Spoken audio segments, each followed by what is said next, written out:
집착의 법칙. 구독해주시면 좋은 영상으로 보답하겠습니다. 구독이 어려우실 땐 좋아요라도 꾹 눌러주세요. 영상 제작에 많은 도움이 됩니다. 챕터 1. 집착이 나를 구했고 당신도 구할 것이다. 좋은 것을 향한 집착에 다시 불을 붙이다.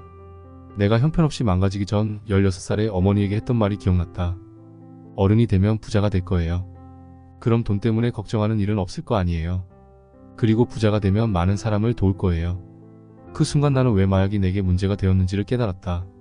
마약에 집착했기 때문이 아니었다. 바로 어렸을 때부터 집착했던 목표, 특히 성공에 대한 집착을 포기했기 때문이었다. 당신이 저항하는 일은 지속될 것이다 라는 격언을 들어봤는가? 위대함에 대한 나의 사명을 거부하고 성공을 향한 집착을 억누른 탓에 내 에너지가 파괴적인 행동에 집중되었던 것이다. 그날 밤 나는 성공하고 다른 사람도 돕겠다는 내 열망과 다시는 싸우지 않겠다고 결심했다. 몇 년 만에 처음으로 많은 정신과 충만한 영감을 느끼며 새로운 삶의 선언문을 작성한 후 잠자리에 들었다. 6개월이 지났다. 나는 여전히 마약에 손을 대지 않았다. 마약을 끊고 삶을 다시 일으켜 세우고 성공을 이루겠다는 새로운 삶의 선언문과 집착이 효과를 발휘하고 있었다. 나는 자동차 판매점에서 판매왕이 되었다. 주변 사람들은 내가 어떻게 그런 실적을 올렸는지 의아해하며 내 비결을 궁금하게 여겼다.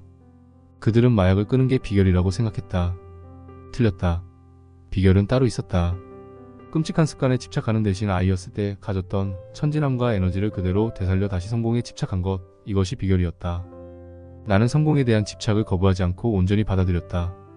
집착은 재능이다. 집착은 당신이 꿈꾸고 마땅히 누려야 하는 삶을 이루기 위한 가장 소중한 도구다. 안타깝게도 대부분의 자신이 진정으로 집착해야 할 대상을 결코 알아내지 못한다. 왜일까? 집착을 버리라고 배워왔기 때문이다. 당신은 그러지 마라. 집착할 대상을 찾아라. 그것이 무엇인가는 지금 당장 중요하지 않다. 뭔가를 향한 욕구, 충동, 집착이 있다면 그것을 언제든 다른 방향으로 돌릴 수 있기 때문이다. 뭔가에 집착하다는 것은 위대한 일을 할 힘이 있다는 뜻이다. 집착을 억누르거나 줄이지 말고 활용하라. 챕터 2. 집착만이 당신의 유일한 선택지다. 성공에 대한 책임은 오직 당신에게 있다. 당신이 무엇을 할 수 있는지 그 능력을 계속 찾아내라. 그러면 시간이 흐르면서 잠재력이 점점 커져 스스로 모습을 드러낸다. 나는 내 잠재력을 늘 과소평가했다. 지금도 내가 생각하는 잠재력보다 더 큰 잠재력이 있기를 바란다. 나는 할 수 있다고 생각한 수준의 100배 이상을 이미 달성했다. 하지만 아직 잠재력을 온전히 발휘하지 않았다는 사실을 알고 있다. 그리고 잠재력의 최대치가 어디까지일지 알아내는 데 집착하고 있다. 어떤 사람은 인생은 목적지가 아니라 여정이라고 말한다. 이 말에 동의하지 않는다. 나는 목적지를 사랑한다. 목적지에 도달해보면 내 잠재력에 대해 새로운 사실을 배우게 되기 때문이다. 꿈을 현실로 만드는 사람들은 자신이 충분히 많은 일을 해냈다거나 원하던 일을 다 성취했다고 생각하지 않는다. 그들은 다음 단계에 집착한다. 내가 가장 행복한 순간은 잠재력을 최대한 발휘하려고 노력할 때다. 엄청난 거래를 성사시키고 어려운 문제를 해결하고 거물들과 인맥을 쌓고 가능성에 의구심을 품었던 일을 해내면 어느 때보다 행복하다. 그럴 때 나는 더 자상한 아버지, 사려 깊은 남편, 다정한 친구, 믿을 수 있는 사장, 유능한 사회 일꾼이 된다. 더 나은 내가 되는 것이다. 당신 안에 있는 집착감을 깨워 영감을 불어넣기 위해 다음 질문을 해보겠다. 몇 가지의 예라고 답할 수 있는지 확인해보라. 불가능한 일을 하고 싶다는 생각을 품는가? 또는 그런 생각을 사람들에게 말하는가? 온 세상의 이목을 사로잡는 업적을 이루겠다는 꿈을 꾸는가? 누구나 아는 사람이 되는 것이 어떨지 생각해본 적 있는가? 또는 유명해진다는 것이 어떤 느낌일지 궁금한가? 당신의 이름이 세상을 더 나은 곳으로 바꾼 혁신의 대명사가 되기를 바라는가? 자가용 비행기를 소유하고 타고 다니는 느낌이 어떨지 상상해본 적 있는가? 자, 당신은 마땅히 그 모두를 누릴 자격이 있다. 어마어마한 성공을 누릴 자격이 있다. 챕터 3. 무엇에 집착할 것인가? 당신은 무엇에든 집착할 수 있다. 그렇다면 집착할 대상을 어떻게 찾지? 라는 질문이 떠올랐을 것이다. 당신은 무엇에 집착할지 이미 알고 있을 수도 있고 어쩌면 지금 길을 잃고 헤맬지도 모른다. 혼란스러운 시기일 수도 있고 직업을 바꾸거나 관계를 정리하거나 에너지가 고갈되었다고 느끼는 삶의 전환점 한복판에 놓인 시기일 수도 있다. 나도 그랬다. 살아오면서 다양한 이유로 스스로에게 이런 질문을 반복해서 던졌다. 지금 하는 일을 왜 하는 걸까? 내 목적이 무엇일까? 무엇이 나를 흥분하게 만들까? 뭔가를 왜 이루고 싶은지 이유를 알아야 그 일을 해내는데 온전히 집착할 수 있다. 목표를 달성하는 과정에서 만나게 될 많은 장애물과 반대를 물리치려면 이런 집착이 필요하다. 예를 들어 나는 부자가 되는 일에 집착했다. 가족이 더는 돈 걱정 없이 살게 하는 것이 내 목적이었기 때문이다. 아버지가 돌아가신 후 내가 유년 시절에 겪었던 일을 내 가족이 겪게 하고 싶지 않았다. 가족을 중산층에서 허덕이며 살게 하지 않겠다는 게 목적이었다. 목적은 집착하는 사람들의 성배다. 목적은 누군가가 어떤 행동을 하는 이유 또는 어떤 사람이나 사물이 존재하는 이유라고 생각한다. 목적은 집착에 불을 붙이는 연료이자 모든 행동과 존재의 이유다. 아버지 덕분에 나는 어떤 일을 좋아해야 전념할 수 있다는 생각에서 벗어날 수 있었다. 9살 때 아버지가 마당에 픽한 나뭇가지, 나뭇잎을 쓰레기 봉투에 담는 모습을 지켜본 기억이 난다.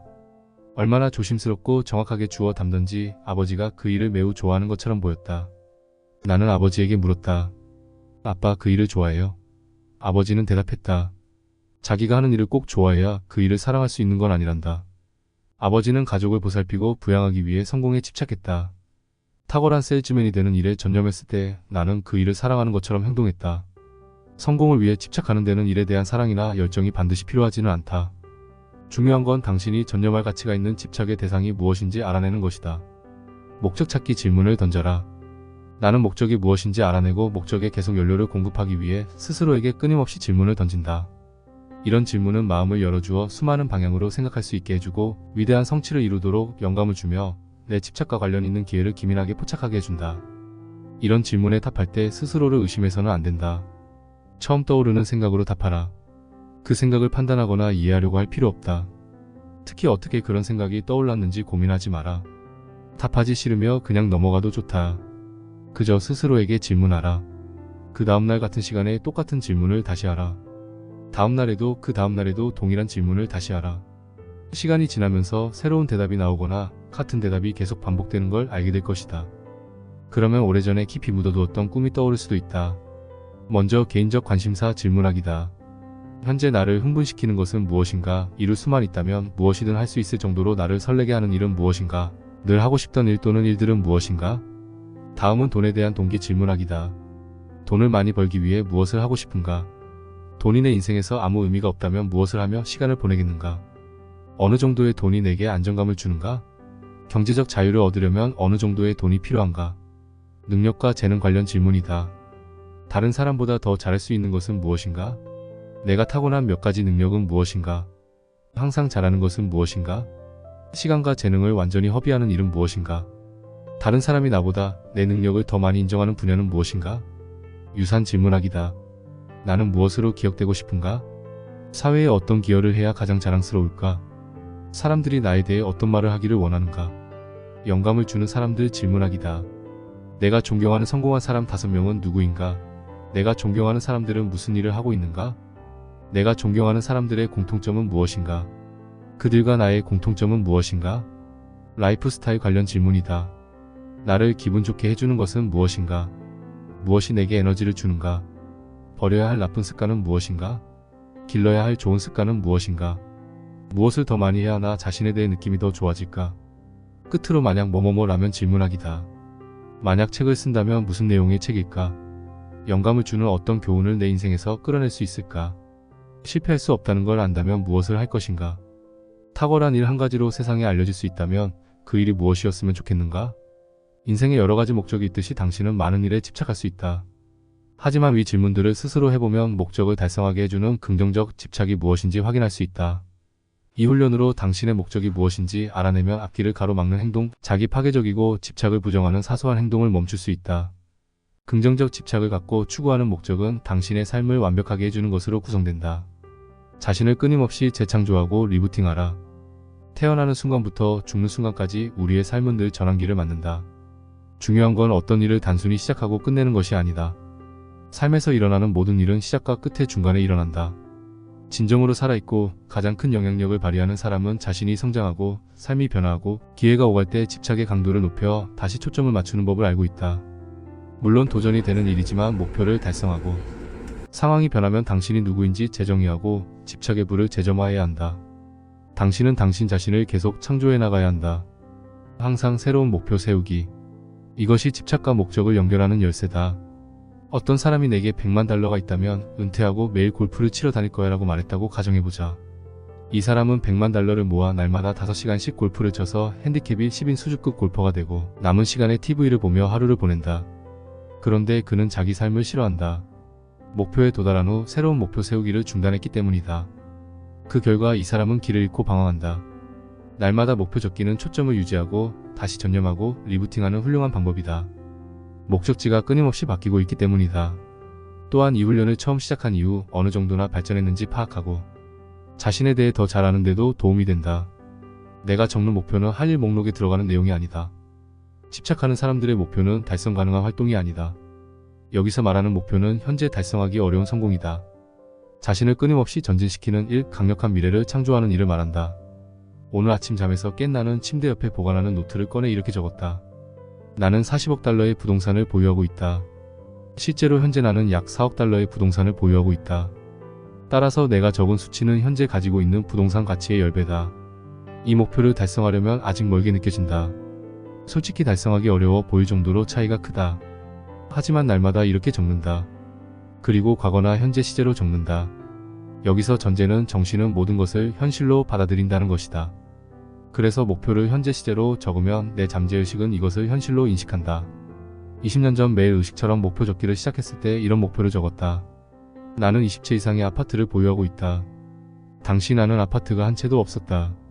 아파트 투자나 재산관리, 금융, 심지어 아파트 거래를 하는 방법조차 몰랐다. 부동산 투자라고는 아무것도 몰랐지만 투자용 아파트를 간절히 갖고 싶었다.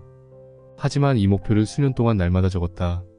그러다가 거의 5년 만에 처음으로 캘리포니아주 샌디에이고 카운티에 있는 공동주택 48채를 보유하게 되었다. 내가 집착하고 날마다 먹이를 준 목표가 마침내 펑 하고 달성되었다. 그렇다고 해서 날마다 목표만 적고 아무 행동도 하지 않았다는 뜻은 아니다. 매일 이 목표를 적어나간 덕분에 부동산을 조사하고 여기저기 연락하고 부동산 투자와 관련된 내용을 최대한 많이 배우기 시작했다. 5년이 넘는 시간 동안 매주 매물을 찾아다녔고 그러다가 첫 거래를 시작했다. 그 거래를 성사시키자마자 나는 목표를 리부팅해 노트에 적었다. 나는 아파트 100채 이상을 보유하고 있어서 1년에 투자금의 12%가 넘는 현금 흐름이 발생한다라고. 이 목표를 90일 안에 달성했고 그 후 3년 안에 500채 이상을 보유하게 되었다. 현재 내가 보유한 부동산은 4,500채가 넘는다. 목표 적기가 왜 효과적인지 다른 사례를 살펴보자. 언제나 나는 글을 즐겨 썼다. 어렸을 때부터 언젠가는 책을 쓰고 싶다는 꿈을 가지고 있었다. 어느 날 목표에 이렇게 적었다. 나는 많은 상을 받은 베스트셀러 작가다. 이 목표를 여러 해 동안 날마다 적었다. 그리고 몇 년이 흐른 뒤 어느 일요일 오후 사무실에서 3시간 만에 8등가 8리등가를 썼다. 매일 목표를 적어라. 이 훈련을 활용해 당신이 어디로 왜 가고 있는지 생각하라. 당신이 원하는 미래를 만들려면 그것을 적어라. 위대한 삶을 살기는 쉽지 않다. 하지만 자신이 어디로 가고 있으며 왜 가는지 알면 근사한 기분이 든다. 목표로 하는 일을 성취하면서 잠재력을 온전히 발휘하는데 한 걸음 더 다가서 보라. 그러면 분명히 행복해질 것이다. 챕터 4. 짐승에게 먹이를 주라. 목표에 레이저처럼 집중하라. 많은 사람이 목표를 좋은 생각 또는 하면 좋은 것이라고 말한다. 하지만 나와 내가 아는 성공한 사람들은 그렇게 말하지 않는다. 목표는 새해 결심이나 일기장에 적어둔 구절, 범퍼 스티커가 아니다. 목표는 당신 삶의 행복과 필수다. 이 사실은 아무리 강조해도 지나치지 않다. 목표를 포스트잇 같은 데 적어놓고 가끔 봐서는 안 된다. 목표와 함께 먹고 자고 숨 쉬어라. 의심이 자랄 틈 없이 목표가 강력해지도록 짐승에게 먹이를 주라.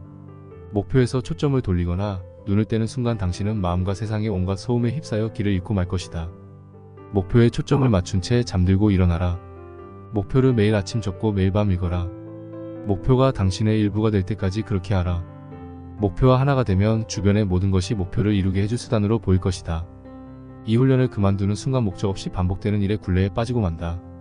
목표가 계속 자라고 변한다는 사실을 잊지 마라. 오늘 적은 목표를 5년 뒤까지 적는 일은 없을 것이다. 새로운 목표를 선언할 때 나는 잠시 압박감이 든다. 과연 이 일을 할 수 있을까? 한 번도 해본 적이 없잖아. 직원도 없고 자금도 없어. 노하우나 인맥도 아직 없어. 이런 생각이 끊임없이 고개를 든다. 하지만 목표를 이룰 수 없는 온갖 이유만 생각하고 있으면 짐승은 동면에 들어간다. 이런 생각이 드는 순간 나는 두려움에 굴복하지 않는다. 그 대신 40억 달러 규모의 부동산 펀드를 조성해 투자자에게 20%의 수익을 준다는 목표를 적는다. 그리고 어떻게 하면 수만 가구에 좋은 주택과 양질의 일자리, 높은 임금을 제공할 수 있을지 생각한다. 이렇게 짐승에게 먹이를 주면 마법 같은 일이 일어난다. 목표가 얼마나 어려운지가 아니라 그 일을 어떻게 할 수 있는지 방법이 불현듯 떠오른다. 어느 순간 나는 목표 달성에 도움을 주는 새로운 모임에 참석하고 있으며 전과는 다른 대화를 나누고 있다. 배움에 집착하라. 짐승에게 먹이를 주는 가장 쉬운 방법은 새로운 것을 배우거나 지금 하는 일을 더 잘하는 기술을 습득하는 것이다. 탁월한 성공을 거둔 사람을 멘토로 삼아라. 그들의 책을 사고 세미나에 가고 인터뷰를 읽어라. 핵심은 지식에 빠지는 것이다. 그 지식을 무작정 받아들이지만 말고 그 안에서 헤엄쳐라. 그런 다음 함께 사는 사람들과 직장 동료들도 당신이 읽는 것을 똑같이 읽게 하라. 돈을 소중히 여겨라. 대부분의 사람은 돈 이야기를 하면 안 된다고 배웠다. 그러니 당연히 돈을 많이 벌지 못하고 평생 돈 때문에 조바심을 낸다. 나는 안정되고 안전하고 무너지지 않는 경제 상태를 만들겠다는 생각을 남 눈치 보지 않고 거리낌 없이 한다. 한 번은 고객이 내가 제시한 가격에 불평했다. 나는 그에게 이렇게 말했다. 내겐 당신에게 좋은 서비스를 제공하고 당신의 일을 성공시킬 능력이 있습니다. 이런 내 능력이 발휘되려면 돈이 중요하죠. 당신도 내가 능력을 발휘하기를 바라지 않으십니까? 그렇죠? 좋습니다. 여기에 서명하시죠. 챕터 5 의심을 굶겨 죽여라. 당신의 야망, 성공, 천재성을 의심하지 마라. 의심은 꿈을 죽인다. 대부분의 사람에게는 스스로를 믿지 못하는 의심이 가득하다. 그래서 성공에 집착하지 못한다. 그들은 두려움에 휘둘린다. 사람은 당신의 광적이고 올인하는 정신이 문제라고 말하며 의심을 부추긴다. 하지만 당신의 이런 정신은 전혀 문제가 아니다. 문제는 의심이다. 의심은 이 행성에서 가장 위험하고 음흉한 정신적 테러다. 의심은 사람, 조직, 결혼생활, 꿈을 해친다. 내 인생에서도 의심이 가장 심각한 문제였다. 내가 처음으로 삶을 변화시키기 시작했을 때 주변에는 온통 내가 감정적으로 상처를 입었고 무력하고 새로운 것에 중독되었다고 말하는 사람들 뿐이었다. 내 집착 성향이 유전이라서 통제할 수 없고 영원히 거기서 자유로워질 수 없다는 말도 들었다. 그런 말을 듣고 나는 심한 혼란과 의심에 빠졌다. 그러던 어느 날 남성 주말 워크숍에 참여했다. 그때 주위를 둘러보다가 거기 있는 사람 중 내가 바라던 삶과 비슷하게 사는 사람이 아무도 없다는 사실을 깨달았다. 그들은 자신이 어떻게 망가졌는데 망가진 삶에 초점을 맞추면서 자신의 통제권 밖에 있는 요인들과 부모에게 책임을 돌렸다. 그들 중 누구도 상황이 더 나아지지 않았다. 나는 성공에 집착했는데 그들은 자신의 문제에 집착했다. 이를 깨닫기까지 오랜 시간이 걸렸다. 마침내 나는 문제를 해결해서는 안 된다는 사실을 깨달았다. 문제는 성공으로 해결해야 한다. 현재 나는 나보다 더 나은 사람들에게서만 조언과 도움을 받는다. 지금 있는 방에서 당신이 가장 성공한 사람이라면 잘못된 방에 있는 것이다. 라는 말이 있다. 나는 이 말을 믿는다. 남들이 다 하는 방식의 자기개발을 당신도 충분히 오랫동안 시도해보지 않았는가? 당신의 과거에 어디에 있었는지, 무슨 일이 일어났는지 더는 돌아보지 마라. 당신을 무력한 존재로 만드는 자아 발견이나 남 탓하기는 이제 끝내겠다고 모두에게 명확히 밝혀라. 사람들에게 당신의 천재성과 맞서지 말고 뒤로 물러서라고 비키라고 말하라. 당신이 보는 것을 그들도 보도록 격려하고 당신의 신념을 파고 당신의 생각이 더 낫다고 설득하라. 아니면 당신에게서 멀리 떨어져 달라고 요구하라. 맞다, 당신은 광적이다.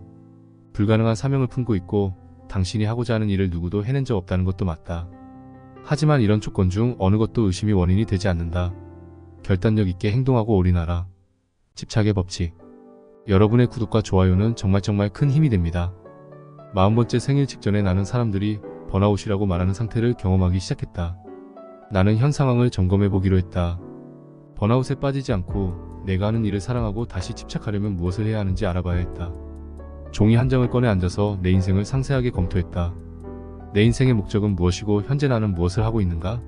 라는 질문을 해보았다. 목적을 되새기고 목표를 명확히 한다면 정상 궤도로 다시 돌아갈 수 있을 거야 라고 생각했다. 종이에 적기 시작하자 언제나 그렇듯이 진실이 즉각 나를 정확하게 강타했다. 나는 더 큰 목적을 놓치고 있었다. 원대한 목표들을 세우면서 거기에 계속 집착해야 하는데 그러지 않았다. 어찌된 일인지 나는 열정적인 사업가가 되겠다는 꿈에서 점점 멀어져 단순한 강연가가 되어가고 있었다. 이런 사실을 깨닫고 나 자신에게 질문하기 시작했다. 내가 하는 일에 다시 집착하려면 무엇을 해야 할까? 단지 한 분야의 산업을 바꾸는 데 만족하지 않고 새로운 세일즈 방법을 개발해 세상을 바꾸겠다는 생각에 사로잡혔던 과거의 내가 떠올랐다. 또 대형 부동산 회사를 세우고 싶었던 꿈을 상기했다. 알고 보니 난 번아웃에 빠진 게 아니었다. 목적을 다시 확인하자 즉시 새로운 활력과 흥분을 느꼈다. 몇 달 안 되어서 도움을 줄 사람들을 찾을 수 있었다. 세미나를 기획하고 진행하고 홍보회사와 자동차 분야를 맡을 파트너, 부동산 인수와 관리를 도와줄 파트너가 생겼다. 곧 나는 원래의 궤도로 돌아왔고 전보다 더 빠르게 움직였다. 휴식과 휴가가 필요하다는 착각. 플러그를 뽑고 긴장을 풀려면 휴식과 휴가가 필요하다는 생각이 사회의 통념이다. 하지만 현실적으로 사람들 대부분은 제대로 긴장을 풀 수 있을 만큼 오랜 휴가를 즐길 처지가 못 된다. 휴가가 어느 정도 편안함을 줄 수는 있다. 하지만 휴가의 핵심은 신체의 활력만이 아니라 목적의 활력을 되찾는 것이다. 잠재력을 최대한 발휘하고 세상에 엄청난 기여를 하는데 온전히 집착하면 저절로 새로운 에너지가 생기고 다시 힘이 난다. 사람은 휴가에 굶주려 있다. 휴식이 자신을 재충전해 줄 거라고 믿기 때문이다. 하지만 궁극적으로 당신을 재충전하는 유일한 방법은 목적에 다시 집착하는 것이다. 그래서 성공한 많은 사람은 이를 일로 보지 않는다. 한편 나는 자유시간이 성공의 최대 위협 중 하나라고 생각한다. 한마디만 하겠다. 악마를 만나고 싶다면 당신의 일정표에 하얀 여백을 남겨두라. 일하지 않으면 나는 행복하지 않다. 그렇다고 내가 문제 있는 사람이 되는 건 아니다. 오히려 생산적인 사람이 된다. 생산성을 최대로 발휘할 때 나는 가장 행복하다. 다른 사람이 뭐라고 하던 당신도 이렇게 될 수 있다. 다른 사람들은 당신이 무엇을 원하는지 모른다. 다른 사람의 말을 듣고 성공에 대한 집착이 흔들리면 안 된다. 난 성공 같은 거 전혀 바라지 않아라고 으스대며 말하는 사람들이 있다. 그들을 이해하려고 하지도 말고 그들에게 미안한 감정도 갖지 마라. 일과 삶이 균형이라는 잘못된 믿음. 일과 삶의 균형을 잡으라는 개념 자체가 터무니없는 소리다. 나는 일과 삶의 균형을 잡으려고 노력하지 않는다. 오히려 한쪽으로 최대한 치우치게 하려고 노력한다. 훌륭해지고 승자가 되는 일에 완전히 집착하면 뭔가 타협하고 포기해야 한다고 사람들은 흔히 생각한다. 가족과 보내는 시간이나 운동, 취미, 종교생활, 독서 등을 포기해야 할지 모른다고 생각한다. 틀렸다. 집착은 중요한 것을 희생하거나 타협하는 게 아니다. 집착하면 건강, 믿음, 가족, 커리어, 돈 등 모든 것을 다 가질 수 있다. 성공과 즐거운 삶 사이에서 이거냐 저거냐를 놓고 선택할 필요 없다. 미래에 대한 통제권을 잃은 보통 수준의 사람들이나 그렇게 한다. 집착하는 사람은 모든 걸 요구하고 모든 걸 얻는다. 균형에 매달리지 않는다. 어느 하나가 아니라 모든 걸 다 얻는 법을 아는 사람에게 조언을 구하라. 꿈을 포기한 사람에게서는 절대 조언을 구하지 마라.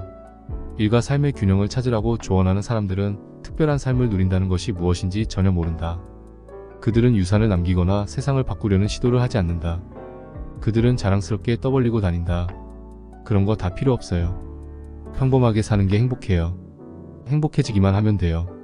하지만 나는 그런 사람들이 자신이 무슨 말을 하고 있는지 모른다고 생각한다. 내가 볼 때 그들은 진짜 균형을 이루지 못하고 있다. 그들은 반쪽짜리 인생을 살고 있다. 비난과 반대에 대비하라. 소셜미디어가 생겼을 때 나는 그것이 지닌 엄청난 영향력을 알고 있었다. 그리고 내 이름을 전 세계에 알리는 일에 집착했다. 그래서 나는 포스팅을 시작했다. 그리고 지나치게 많은 게시물을 올린다는 소리를 되풀이해 들었다. 전문가들은 내게 게시물 수를 줄이라고 조언했다. 그런데 그런 규칙을 누가 만드는가? 형은 게시물을 너무 많이 올려 라고 동생이 말했다. 나는 내 트윗 끊어. 너 보라고 올린 거 아니야. 날 모르는 70억 명이 보라고 올린 거지라고 말했다. 내 직원 중 누군가가 사장님이 게시물을 지나치게 많이 올리고 있다고 사람들이 불평합니다 라고 말할 때마다 나는 이런 생각을 한다. CNN은 하루 24시간 내내 1년 365일 계속 뉴스를 쏟아내고 있어. CNN에 실증나면 폭스나 다른 채널로 돌리지. 거기서도 오싹한 정보들이 쉬지 않고 쏟아져 나와. 오스틴에서 강연할 때 어떤 사람이 내게 다가와 말했다. 그랜트, 당신은 게시물을 너무 많이 올려요. 그래서 당신을 차단해야 했어요. 나는 이렇게 말했다. 나를 좋아하든 싫어하든 적어도 지금 당신은 나를 알고 있잖아요. 정말 흥미로운 일은 나를 차단한 이 남자가 직접 나를 보려고 돈을 내고 왔다는 것이다. 비난자는 사실상 최고의 조력자다. 주변에 비난자가 없는가? 그렇다면 당신은 집착하지 않는 것이다. 비난자를 끌어모으지 않으면 아무것도 안 하고 있는 것이다. 비난자가 없다면 당신은 누구에게도 위협적인 존재가 아니라는 뜻이다. 당신의 성공을 보장해주는 증거를 찾고 싶은가? 그건 바로 당신 주변에 모여든 비난자들이다. 당신이 불가능한 일을 가능하게 만들어 비난자가 공개적으로 관계 어린 증오를 퍼붓거나 미디어를 통해 당신을 무너뜨리려고 노력할 때 그들은 더욱더 당신을 홍보해준다. 좋아하든 싫어하든 적어도 나를 안다는 말이니 언제든 환영이다. 실제로 내가 큰 성공을 거두면 거둘수록 비난자는 나에 대해 더욱더 신랄한 악담을 퍼부었다. 내가 늘 사람들에게 하는 말이 있다. 미국 인구의 절반이 나를 증오하게 할 수 있다면 나는 대통령이 될 수 있다. 비난자들을 쫓아보내려고 애쓰지 마라. 그들과 싸우지 마라. 집착을 줄이려는 시도는 절대 하지 마라.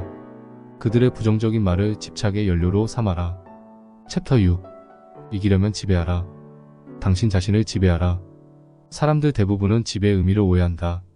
그들은 이 개념이 경쟁에서 이기는 것이라고 생각한다. 하지만 진정한 지배 그리고 진정한 집착은 스스로를 지배하는 일에서 시작한다. 자신의 마인드셋을 지배하지 못하면 사업이나 인생도 지배할 수 없다. 나는 감당할 수 있는 것보다 더 많은 선택지가 있을 때 가장 혼란스러웠다. 스스로에 대한 규칙을 세우는 일은 결국 자기 자신에게 달렸다는 사실을 깨달았다. 삶의 영역을 분류해 각 영역을 분석하는 능력을 발전시켜라. 그래야 당신에게 가장 중요한 영역을 지배할 수 있다. 그 영역을 집착의 핵심 연료로 삼아라. 부정적이고 제한된 사고를 지배하고 시간을 지배하라. 사람들은 자신이 통제력을 벗어나는 문제가 생기지 않기만을 바란다. 왜일까? 문제를 통제할 의지와 능력이 없기 때문이다. 부정적이고 제한된 생각을 없애고 잠재력과 목표에 완전히 초점을 맞추는 법을 배우기 전에는 스스로 부족하다는 느낌에 시달릴 것이다. 하지만 진정으로 집착할 대상을 찾고 거기에 모든 시간과 에너지를 투자하면 모든 것이 달라지기 시작할 것이다. 고통이 아닌 선택에 집착하게 될 것이다. 사람들은 끊임없이 내게 묻는다. 당신은 어떻게 그 모든 일을 다 합니까? 아주 쉽다. 나는 탁월해지고 싶은 일들을 적는다. 그런 다음 그 일을 할 수 없는 변명이 아니라 그 일을 할 시간을 만드는 데 집착한다. 좋은 예가 있다. 나는 가족을 위한 시간을 만드는 데 전념한다. 일을 잘 해내려면 시간을 현명하게 사용해야 한다. 매일 아침 나는 아이들을 깨워 차에 태우고 동네 카페로 간다. 그곳에서 우리 셋은 이런저런 이야기를 나눈다. 15분에서 30분 정도 좋은 시간을 보내면 아이들은 아빠에 대한 필요를 충족시킨다. 집으로 돌아와 식사한 다음 아이들은 학교 갈 준비를 하고 나는 출근할 준비를 한다. 아이들과 함께 시간을 보내는 일에 전념하고 어떻게 그렇게 할지 창의적으로 생각함으로써 나는 시간을 필요에 맞게 만든다. 예를 들어 밤이 아닌 아침에 아이들과 놀거나 체육관에 데리고 간다. 나는 시간을 관리하지 않고 만든다. 우리 부부가 시간을 최대한 효율적으로 활용하는 한 가지 방법은 사업 파트너들과 함께 시간을 보내는 것이다. 예를 들어 우리는 둘이서만 저녁 외식을 하는 경우가 거의 없다. 직원이나 고객을 저녁 식사에 초대하는데 그러면 그 시간을 효율적으로 사용하게 된다. 나의 일정표에 비어있는 공간은 내 삶을 지루하게 만들었다. 이로 인해 과거에 어려움을 겪었다. 이런 상황을 피하려고 나는 많은 약속과 활동으로 내 시간을 빈틈없이 채운다. 58살인 현재 나는 말 그대로 한 가지 미팅을 마치면 다른 미팅을 하러 달려간다. 돈에 관한 생각을 지배하라. 돈을 벌려면 자본이 필요하다는 말은 진실이 아니다. 돈을 벌려면 용기가 필요하다. 이것이 진실이다. 현재 백만장자 중 80%는 자수성가한 사람들이다. 그들은 돈을 물려받지도 않았고 자본금을 가지고 시작하지도 않았다. 당신이 새로운 고객을 만나고 더 많은 주의를 끌어모으려면 그리고 고객이 당신 말고 다른 거래처는 생각도 할 수 없도록 그들을 지배하려면 용기가 있어야 한다. 돈을 벌고 지키고 불리려면 성장에 대한 엄청난 전념과 몰입, 집착이 필요하다. 이 지구상에는 상상 못할 정도로 어마어마한 돈이 있지만 사람들 대부분은 돈이 거의 없다. 그들에게 돈이 없는 건 이 세상에 돈이 부족하다고 믿기 때문이다. 또는 자신이 부자가 될 자격이 안 된다거나 돈을 벌기 어렵다고 믿기 때문이다. 돈은 어디에나 있다. 바로 이것이 돈에 관한 내 태도다. 누구에게나 돈이 있다. 충분하지 않는 수입에 집착하지 말고 이 세상에 있는 많은 돈에 집착하라.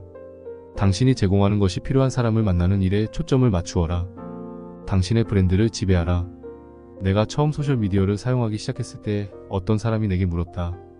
소셜미디어에 대한 투자 수익률을 어떻게 계산합니까? 나는 그 사람을 바라보며 말했다. 나는 고객을 만들려고 소셜미디어를 하는 게 아닙니다. 내 영역을 지배하고 내 이름을 세일즈의 대명사로 만드는 일에 집착하기 때문에 소셜미디어를 하는 거죠. 소셜미디어나 마케팅, 심지어 일반 광고를 통해 제품을 홍보하면서도 많은 사람이 성공하지 못한다. 왜일까? 자신의 영역을 지배하는 데 필요한 노력을 과소평가하기 때문이다. 처음에는 나도 소셜미디어를 이해하지 못했기 때문에 이런 플랫폼들을 몹시 싫어했다. 하지만 소셜미디어가 얼마나 강력한 도구인지 알게 되면서 모든 채널을 맹렬하게 활용하기 시작했다. 내가 게시물을 너무 자주 올리자 곧 사람들은 궁금하게 여겼다.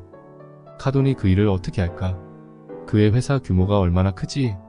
그는 일을 얼마나 많이 하는 거야? 소셜미디어가 내 목표를 이루는데 도움이 되리란 사실을 깨달으면서 이 세상에서 소셜미디어를 가장 많이 사용하는 사람 중 하나가 되었다. 나는 내 전문 지식을 지배적인 브랜드로 바꿔놓았다. 오늘부터 당신도 삶의 모든 영역을 지배하기 위한 긍정적인 변화를 만들 수 있다. 다양한 영역에 집착하기만 하면 당신은 즉시 그 모든 영역을 결합하고 먹이고 강화할 수 있다. 지배하기로 선택하기만 하면 당신이 쏟는 노력의 밀물이 삶의 모든 배를 띄워 올릴 것이다. 챕터 7. 위험해져라. 위험한 사람이 되어라. 위험으로 가득한 이 세상에서 위험을 피하기는 불가능하다. 선량한 사람들에게 나쁜 일들이 날마다 일어난다.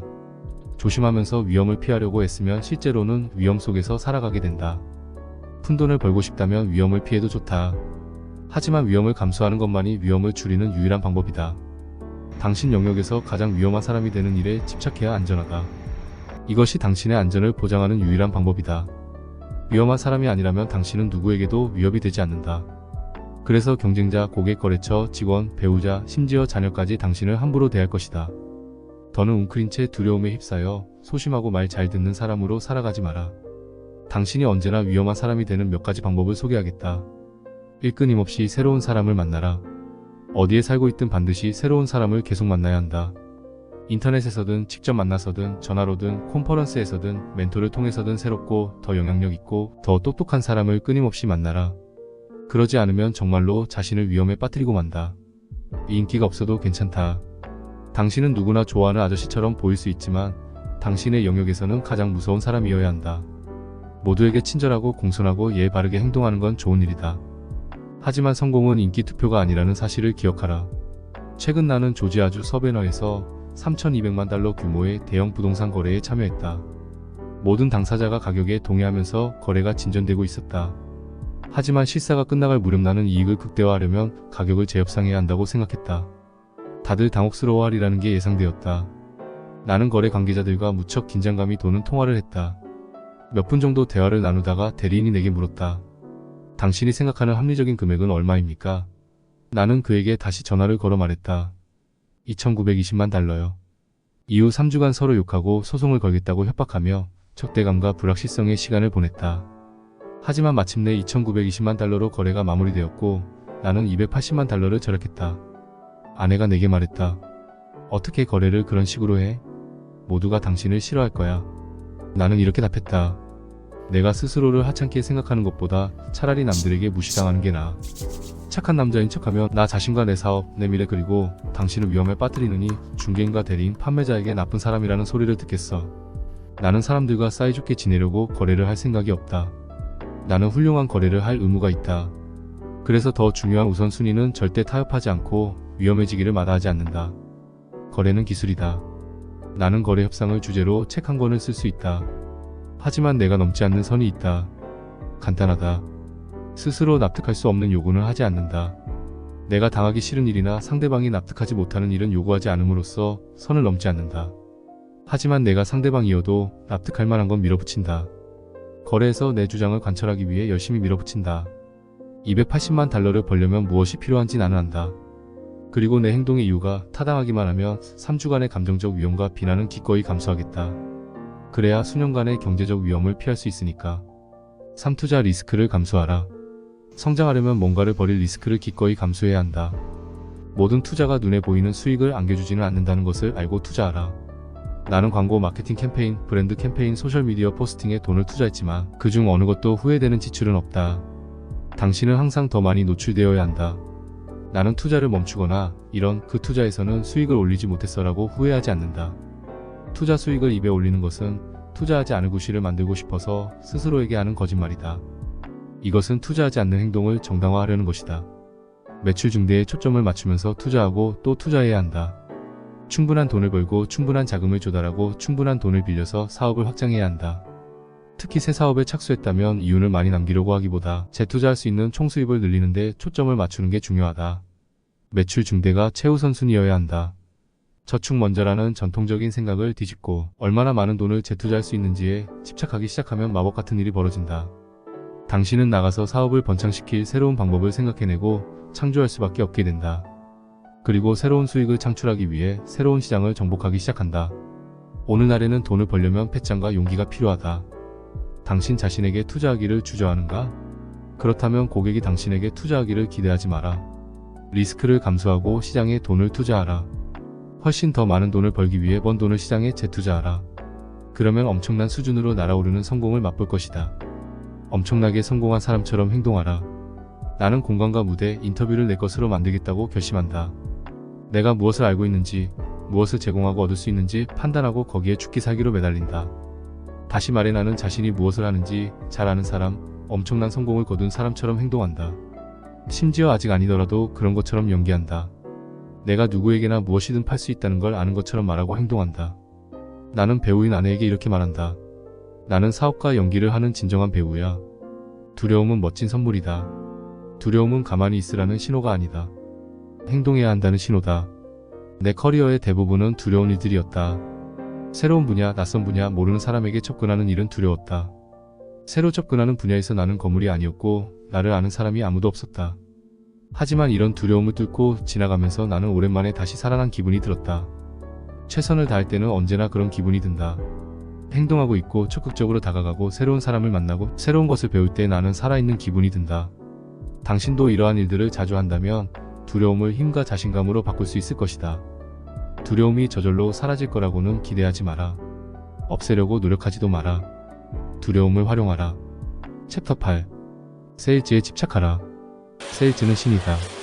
세일즈는 그저 하나의 부서나 커리어, 누군가의 직업이 아니다. 어느 사업에서든 세일즈는 신이다. 세일즈의 영향력을 피해가는 사람이나 회사, 산업은 없다. 경제 전체도 세일즈의 영향을 받는다. 기업이 쇠락의 길로 들어서는 이유가 뭘까? 자사의 제품을 높은 가격으로 많이 팔지 못하기 때문이다. 당신 회사에서 세일즈는 중요한 것 이상이다. 세일즈는 생명줄이자 기업의 모든 것이다. 사업체의 운명은 제조나 연구, 아이디어에 달린 것이 아니라 바로 세일즈에 달려있다. 당신이 한 회사의 관리자든 자기 회사를 운영하든 이제 막 창업했던 모든 회사의 재무제표에서 가장 중요한 항목이 수입이라는 점을 이해해야 한다. 사람들은 사업 계획서나 작성하면서 시간을 보낸다. 제품이나 아이디어를 어떻게 판매해야 하는지는 고민하지 않는다. 맞다, 사업 계획서도 필요하고 제품 개발도 필요하다. 하지만 더 중요한 건 당신의 제품을 구매할 고객을 어떻게 확보할지, 새로운 수입을 어떻게 창출할지 방법을 알아내는 것이다. 세일즈는 기업의 매출을 보장해주는 유일한 수단이다. 세일즈 없이는 어떤 매출도 일어나지 않는다. 세일즈가 싫다고 말하는 사람은 사업의 성배를 부정하는 것이다. 내가 세일즈를 좋아해서 했겠는가? 아니다. 살아남기 위해 했다. 집착의 법칙. 여러분의 구독과 좋아요는 정말 큰 힘이 됩니다. 거래를 성사시키는 유일한 방법은 끝까지 책임지는 것이다. 미국 기업 500곳을 대상으로 미스터리 슈퍼 손님으로 가장한 채 서비스나 제품의 질을 평가하는 사람 프로그램을 진행한 적이 있다. 그때 70%가 넘는 곳에서 구매 제한이 시종된 것을 목격했다. 솔직히 말해 세일즈 조직이 실패하는 가장 큰 이유 중 하나는 주문을 요청하지 않는 것이다. 경쟁과 거절을 두려워하거나 다른 노이로제에 시달리는 세일즈맨은 구매 제안을 하러 잠재 고객에게 다가가기를 거부한다. 필요한 단계를 놓치면 제품을 팔지 못한다. 이는 아주 간단하다. 주문하라는 말을 안 하면 판매를 성사시킬 수 없다. 구매 제안을 하지 않으면 판매를 성사시킬 수 없다. 의사결정자를 상대하지 않으면 판매를 성사시킬 수 없다. 영향력 있는 사람을 상대하지 않으면 판매를 성사시킬 수 없다. 미궁 속에 빠진 문제를 해결하지 않으면 판매를 성사시킬 수 없다. 후속 조치를 제대로 하지 않으면 판매를 완전히 성사시킬 수 없다. 챕터 9. 무리하게 약속하고 더 많은 것을 주라. 무리하게 약속하라. 나는 처음 사업을 시작했을 때 어떻게 사람들의 주의를 끌어야 할지 몰랐다. 뭔가를 놓치고 있었다. 그러다가 드디어 답을 찾았다. 문제는 가격이나 제한, 제품, 서비스가 아니었다. 거대한 주장을 안 한다는 것, 이것이 문제였다. 이 사실을 깨닫자 모든 것이 가능해졌다. 어느 날 즉흥적으로 고객에게 당신 직원들을 내게 30분만 맡겨보십시오. 그러면 내가 보장하는데 오늘 정오까지 직원 절반이 추가 매출을 반드시 달성할 것입니다. 라고 말했다. 그는 그럽시다 라고 했다. 그 회사는 그날 신기록을 달성하지는 못했지만 몇 개월 만에 최고의 매출을 기록했다. 그때 나는 깨달았다. 내가 나를 믿지 못한다면 어떻게 다른 사람이 나를 믿겠는가? 성공하려면 거대한 주장을 해야 했다. 다음 장소로 이동해 사장에게 나를 소개하며 물었다. 여기 세일즈맨은 몇 명입니까? 12명이라는 대답을 듣고 나는 30분 동안 회의실에서 그들을 교육하겠습니다. 지금 9시군요. 장담하는데 오늘 정오까지 직원들이 6건의 계약을 체결할 겁니다. 라고 말했다. 그는 내게 30분의 시간을 주었고 나는 온 직원을 상대로 내 지식을 팔았다. 직원들은 정오까지 5건의 계약을 성사시켰고 오후 2시 전에 2건을 더 체결했다. 한순간에 나는 사람들의 관심을 끌기 시작했다. 나는 약속한 대로 해낼 수 있다고 믿었다. 누군가에게 짧은 시간 내에 어떤 일을 해주겠다고 말하면 약속 때문에 나는 그 일을 해내야 했다. 세상은 아직 당신을 모를 것이다. 당신의 아이디어도 낯선 것일 수 있다. 시간을 투자해 당신이 제공하는 것을 진지하게 검토하라. 고객이 경험할 수 있는 모든 혜택을 목록으로 작성하라. 제품을 하나하나 살피며 그것이 만들어낼 기적을 전부 목록으로 작성하라. 높은 수준의 성과를 이루려고 밀어붙이지 않으면 당신은 스스로가 얼마나 탁월한지, 당신 회사가 얼마나 성장할 수 있는지 절대 알 수 없다. 자신감을 보여주라. 내 사업이 폭발적으로 성장한 건 내가 거대한 주장을 하면서부터다. 이런 주장 때문에 어쩔 수 없이 나는 아니란 태도를 버리고 대담하게 행동해야 했다. 반복해서 그렇게 행동하고 새로운 수준으로 스스로를 계속 밀어붙였다. 그 결과 나는 완벽한 자신감을 얻었다. 잠재 고객에게 이런 자신감을 보여주기 위해 현재 내가 사용하는 몇 가지 표현은 다음과 같다. 내가 처리할 수 있다. 내가 완수할 수 있다. 내가 보장한다. 우리에게 해결책이 있다. 내가 알아내겠다. 내게 맡겨라. 자아자찬하라. 대부분의 사람은 스스로를 자랑하려고 하지 않는다. 그래서 자신을 홍보할 시간을 내지 않는다. 하지만 당신이 무엇을 하는지, 누구인지, 무엇을 제공하는지 설명하지 않으면 당신이 하는 일과 당신 존재에 대해 관심을 가질 사람은 아무도 없다. 이것이 현실이다. 당신의 가치를 홍보하는 소리를 귀청이 떨어지도록 요란하게 하라. 점잖게 말하지 마라. 나는 당신이 조심스러운 성향을 깨부수고 더욱 거침없이 행동하도록 도우려고 한다. 슈퍼볼 중계 방송 중간에 광고 시간으로 30초가 당신에게 주어진다면 무슨 말을 할지 생각해보라. 거창하게 홍보하라. 먼저 어떤 약속이 탁월한 제안이 될지 목록을 작성하라. 당신이 왜 놀라운 존재인지, 왜 가장 위대하고 최고의 존재인지 세상에 말하라. 그러면 훨씬 더 높은 수준으로 성과를 달성해야 할 이유가 만들어진다. 당신은 앞으로 해주겠다고 최고의 약속만 하면 된다. 챕터 10 집착하는 팀을 꾸려라. 원맨쇼는 이제 그만하라. 위대한 조직은 절대 누구 혼자서 일을 다 하는 법이 없다. 왜 사업을 시작한 다음 혼자서 일해야 하는가? 작은 사업체를 목표로 하는 걸까? 아니면 인재가 너무 없어 자신만큼 일을 잘 해내는 사람을 고용할 수 없다고 판단해 포기한 걸까? 내 생각에는 후자다. 대부분의 사람은 인재를 찾는 일을 포기하며 이렇게 말한다. 그냥 내가 직접 하는 게 더 쉬워. 나도 그랬기 때문에 잘한다. 나는 혼자서 다 하려다가 자멸의 길로 갔다. 내 사업은 오직 내게만 전적으로 의존했기 때문에 사업을 시작한 후 10년 동안 성장하지 못하고 가까스로 생존만 할 수 있었다. 그래서 다른 회사와 계약해 내 세미나의 홍보를 맡겼다. 그전에는 재택근무를 하면서 비서 한 명만 고용했다. 그리고 스스로 너무 현명하다고 생각했다. 소규모로 유지하라. 비용을 줄여라. 새는 돈이 없게 하라. 사업체를 키우지 못하는 것을 합리화하려고 스스로에게 한 말이었다. 여러 해 동안 그런 식으로 사업을 운영했고 심지어 내가 혼자서 얼마나 잘하고 있는지 자랑하기까지 했다. 나중에 나는 두 번째 회사를 창업했다. 이번에는 동업자를 구해 기본의 세미나 사업과 연계된 컨설팅 회사를 차렸다. 컨설팅 회사는 첫 번째 회사보다 더 빠르게 성장했다. 동업자가 우리를 도울 직원들을 고용했기 때문이다.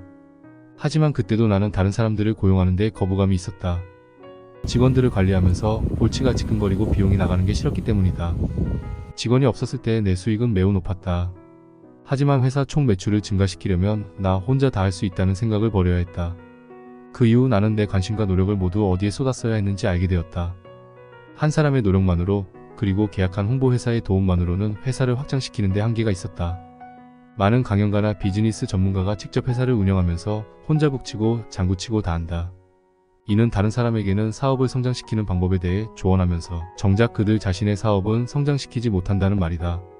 나는 엄청난 성공을 거둔 사람과 기업을 연구하기 시작했다. 그리고 그들 모두가 많은 직원을 두었다는 사실을 알게 되었다. 혼자서는 위대한 기업을 만들 수 없다. 다른 사람을 직원으로 두어야 한다. 사업은 기계나 자동화 기술이 있다고 다 되는 게 아니다. 사람이 있어야 한다. 프로그램을 시행하고 열정을 다해 기술을 활용하고 고객에게 서비스하고 마침내 당신을 목적지에 데려다줄 사람들이 주변에 있어야 한다. 그들이 당신 회사를 얼마나 강력하게 만들지 생각해보라. 월급 나간다고 투덜대지 마라. 많은 사람이 직원에게 지급하는 월급을 아깝게 생각한다. 과연 그런 생각이 맞을까? 사람에게는 돈이 들지 않는다. 사업을 성장시키지 못할 때 돈이 든다. 새로운 직원을 고용할 때마다 당신은 더 많은 돈을 벌어야 마땅하다. 그들이 더 많은 돈을 벌어다 주지 않으면 당신은 직원을 잘못 뽑은 것이고 그들을 제대로 관리하지 못한 것이다. 나는 처음에 5명의 직원을 두었다가 점차 몇백 명으로 늘려갔다. 직원들에게 나가는 월급의 규모가 엄청나게 커졌지만 회사의 수입도 함께 증가했다. 예전과 비교해 세후순이익이 5배 늘었으며 전체 매출은 거의 100배 증가했다. 이건 다른 좋은 소식에 비하면 빙산일각이다. 거래처는 8,000곳으로 늘어났고 수백만 명에게 관심을 받았으며 기존 제품보다 12배 규모의 제품이 개발되었다. 무엇보다 가장 귀중한 결과는 내가 매일 관여하지 않아도 회사가 저절로 굴러가며 성공해가고 있다는 사실이다. 이제 나는 내 집중력과 노력을 내가 가장 잘하는 일에 쏟을 수 있다. 당신의 직원이 곧 당신의 능력이다. 최고의 인재를 곁에 두지 않는다면, 당신만큼 목표에 집착하는 기업 문화를 조성하지 않는다면 당신은 능력을 확장하고 있는 것이 아니다. 꾸준히 새로운 사람을 받아들이지 않는다면 당신에게 있는 건 기존의 직원들 뿐이다. 그리고 오늘 당신이 의지하는 사람이 내일 당신을 실망시킬 수 있다. 따라서 사람에게 계속 투자하라. 사람에게 적게 투자하는 것은 회사의 성공에 집착하지 않는 것이다. 챕터 11 통제광이 되어라. 통제 대 리더십. 나는 어떤 스타일의 리더냐는 질문을 자주 받는다. 솔직히 나는 리더십은 잘 생각하지 않는다. 내가 중요하게 생각하는 건 통제다. 비즈니스 세계에서는 리더십에 대해 이야기하기를 좋아한다. 하지만 상황이 나쁘게 돌아갈 때 나는 리더십에는 관심이 없다. 나는 통제를 원한다. 최소한 누군가가 통제권을 발휘하고 있다는 걸 알기를 원한다. 답을 원하며 신속하게 문제를 해결하기를 원한다. 진정한 리더는 기꺼이 통제력을 발휘해야 한다는 게 내 믿음이다. 당당히 일어서서 환경과 사람, 미래에 대해 통제력을 발휘하려면 배짱이 필요하다. 그래야 마땅하다. 통제력을 발휘하려면 용기와 자신감이 필요하다. 통제와 관련한 부정적인 의미를 지우고 통제력을 발휘하겠다고 결정한 다음 주변 사람들의 삶을 개선하는 일에 통제력을 발휘하라. 그러면 당신은 놀라운 일을 해낼 것이다. 주변 사람들을 그들 스스로는 결코 감당할 수 없다고 생각하는 수준까지 밀어붙여라. 그러면 그들의 부모, 교사, 형제, 친구도 하지 못한 일을 당신이 해줄 수 있다. 그들에게 삶을 최대한 활용하는 법을 보여주고 집착이라는 당신의 재능을 전염시키게 될 것이다. 누가 당신에게 통제권을 주기를 기다리지 마라. 문제가 명확하게 보이고 당신에게 해결책이 있다면 통제력을 발휘해 앞으로 나서서 상황을 주도적으로 해결하는 건 당신 책임이다. 내가 해결하겠다라고 선언하라. 허락을 받은 것보다 용서를 구하는 것이 더 쉽다는 속담도 있지 않은가? 혹시 당신이 잘못된 결정을 할까봐 두려운가? 그렇다고 해도 결정하라. 위험을 무릅써라. 챕터 12 끈기에 집착하라. 성공의 중요한 특성, 끈기. 유일한 실패는 포기다. 위대한 성공 스토리에는 성공의 중요한 특성 중 하나로 끈기의 중요성이 늘 언급된다. 사업을 처음 시작했을 때 나는 대박을 터뜨릴 새로운 아이디어를 들고 프리젠테이션하며 돌아다녔다. 세일즈 트레이닝 프로그램을 독점 판매하는 일이었다. 모든 사람이 내 설명을 귀 기울여 듣고 제품을 사려고 할 거라고 생각했다. 하지만 사업을 시작한 지 24시간 만에 나는 포기할 준비가 되었다. 그리고 2년 동안 날마다 포기하고 싶었다. 영업 전화를 하면 너무 많은 사람이 내가 말하는 도중에 전화를 끊어버렸다. 욕하는 사람, 다시는 전화하기 말라는 사람이 한둘이 아니었다. 나는 벌이가 시원찮아 청구서 대금을 낼 돈이 없었고 손에 들어오는 현금은 금방 사라졌다. 두려웠다. 잠 못 이루는 밤이 하루 이틀이 아니었다. 그리고 영업 전화를 걸기가 끔찍하게 싫었다. 이런 상황이 3주 정도 지속되면 대부분의 사람은 더 이상 견디지 못한다. 하지만 한계점이 지나고도 나는 날마다 수백 통의 전화를 하고 회사를 방문해 사람을 만났다. 나를 사랑하는 가족이나 친구들은 내게 이제 그만해도 된다고 이야기했다. 나도 어찌할 바를 몰라 이제 포기해야겠다고, 정말로 다 그만둬야겠다고 생각했다. 포기하고 다른 사람 밑에서 세일즈를 다시 해야 하나 심각하게 고민했다. 하지만 나는 디즈니, 오프라, 포드 등 포기하기를 거부하고 성공한 사람의 이야기에 매달렸다.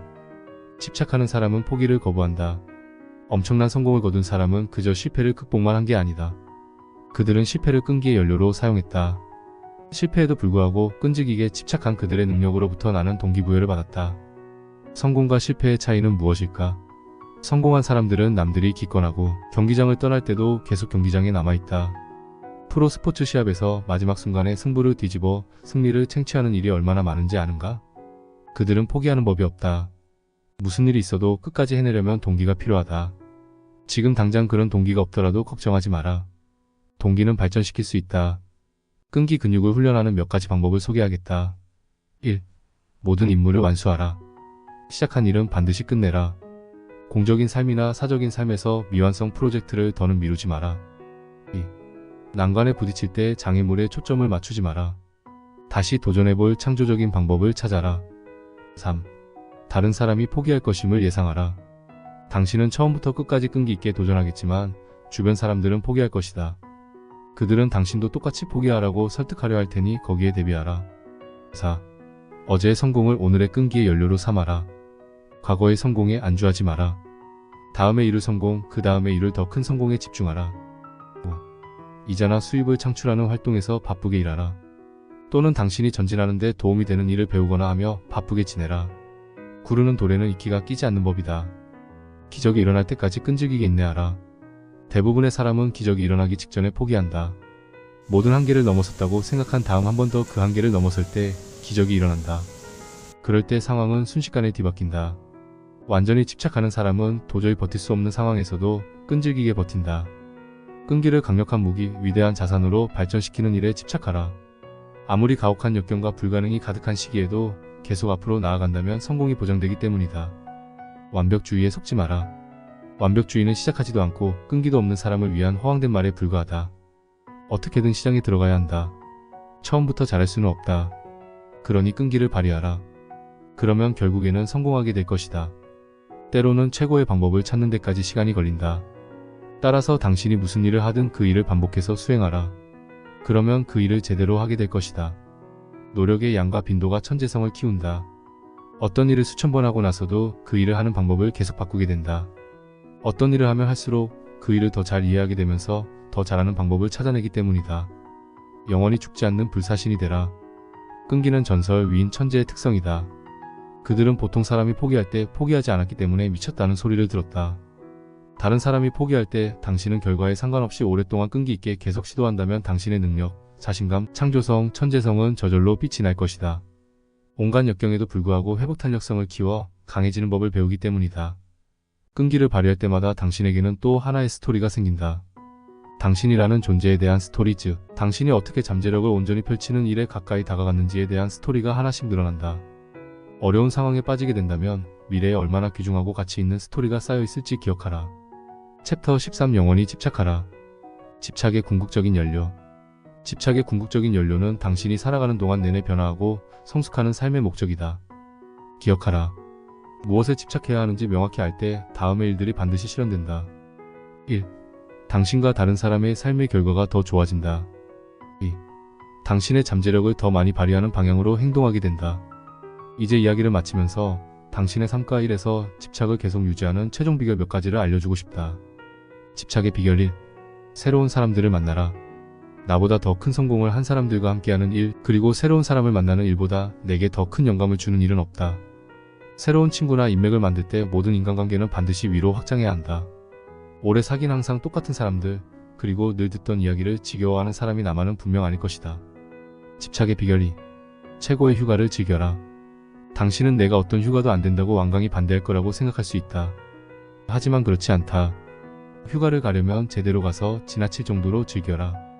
멋진 곳으로 장기 여행을 떠나라. 비용을 아끼지 말고 최고의 호텔에서 머물고 비행기는 1등석을 타고 최고급 식당에서 식사하고 스스로를 왕족처럼 대하라. 1등석을 탈 금전적 여유가 없고 오랜 기간 여행할 수 없다면 아직 휴가를 갈 준비가 안 된 것이다. 왜냐하면 휴가는 자기 자신, 사업, 인맥을 확장할 기회도 되기 때문이다. 집착의 비결 3. 멘토를 만들어라. 내 주변을 내가 신뢰하고 존경하는 사람들로 채워야 한다. 원대한 생각을 하고 내가 가고자 하는 곳에 이르도록 도와줄 수 있는 사람들이 주위에 많아야 한다. 당신은 혼자서도 빨리 달릴 수 있다고 생각할지 모른다. 하지만 스톱워치가 작동하거나 지지자의 응원을 받으며 할 수 있다고 생각한 것보다 더 많은 일을 해낼 것이다. 누군가가 당신을 지지하고 응원하는 건 좋은 일이다. 내 멘토나 코치는 내게 너무나 소중한 존재다. 집착의 비결 4. 경제적 능력을 벗어나는 물건을 쇼핑하라. 평생 나는 내 경제적 능력을 벗어나는 집이나 물건을 쇼핑하고 있다. 호화로운 집과 자동차, 시계, 가전 등을 쇼핑하고 있다. 이는 스스로에게 계속 동기부여를 하는 수단으로 삼는다. 예전 휴스턴에 살 때는 리버오크스에 있는 집을 보았고 로스앤젤레스에 살 때는 베벌리힐스에 있는 집들을 보았다. 사려는 생각 없이 2억 달러짜리 요트를 조사했다. 흥분하고 들뜬 마음으로 집착에 불을 붙이려고 그렇게 했다. 이 방법이 어리석어 보이고 유치한 장난처럼 보일 수 있지만 내게는 효과가 있다. 집착의 비결 5. 교육에 투자하라. 집착의 연료를 계속 공급하기 위해 내가 잘한 일 한 가지만 꼽으라면 교육과 자기개발에 지속적으로 투자한 것이다. 지금은 내 시간과 수입의 거의 10%를 트레이닝 프로그램을 사고 컨퍼런스에 참석하고 코치를 고용하고 책을 사는 1등에 투자한다. 집착의 비결 6. 신체 건강에 관심을 쏟아라. 정신을 예리하게 유지하는 것만큼 중요한 게 또 있다. 나는 잠재력을 제대로 발휘하려면 좋은 몸매와 건강을 유지해야 한다고 생각한다. 집착의 비결 7. 기부하라. 포브스가 선정한 400대 부자인 친구 밥덕원은 내게 이런 말을 했다. 그랜트 자선단체에 돈을 내는 건 기부가 아니라 투자라네. 올해 나는 총 수입의 30%에 달하는 금액을 자선단체에 기부했다. 기부는 돈을 주는 것에 국한되지 않는다. 시간, 에너지, 지식, 영감을 주는 일도 기부다. 이 행성에서 벌어지는 문제 중 당신이 도울 수 있는 문제가 무엇인지 찾아보라. 그리고 가서 도와라. 집착 운동에 참여하라. 당신은 지금 당장 혹은 다른 비즈니스 도서를 읽고 잠시 의욕이 넘칠 수 있다. 하지만 집착은 가벼운 개념이 아니다. 집착하겠다고 마음만 먹어도 곧 저항에 직면하게 될 것이다. 외부 세계에서 언론과 정치에서는 온갖 일이 일어난다. 하지만 거기서 당신이 실망하는 일이 생기더라도 집착을 통해 계속 연료를 공급받아야 한다. 매일 매주 분기마다 해마다 집착은 계속 당신에게 연료를 공급할 수 있다.